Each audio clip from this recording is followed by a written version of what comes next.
Ganito pa rin ba yung busina mo? Sobrang nakakaangalay na, nakaka-stress at boring. Ganito naman ang tunog kapag meron itong Shinagawa Relay Interrupter.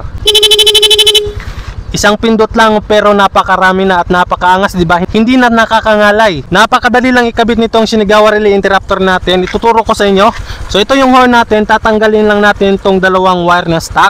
And itong male, ilalagay lang natin dito. Idudugtong lang natin ng ganyan.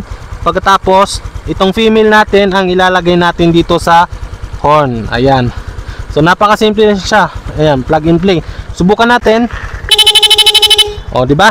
Kung hindi siya gumana, pag balik ta rin lang natin, wala naman siyang problema. So ito naman yung pinaka-adjustment niya kung gusto natin mas mabagal yung relay. Yan yung pinaka-mabagal niya, pero ito, isasagad ko, ito yung pinaka-mabilis niya. Mas recommend ko yung mas mabilis kasi napakaangas. 12 volts lang to, pwede sa lahat ng klase ng motor. Make sure na wag lang natin idikit itong Shinagawa horn relay interrupter natin dito sa horn natin, kasi malakas yung vibrate nitong horn natin para hindi madaling masira itong horn natin. So ilalayo lang natin to ng ganyan, and then ilalagay ko lang dyan sa yellow basket.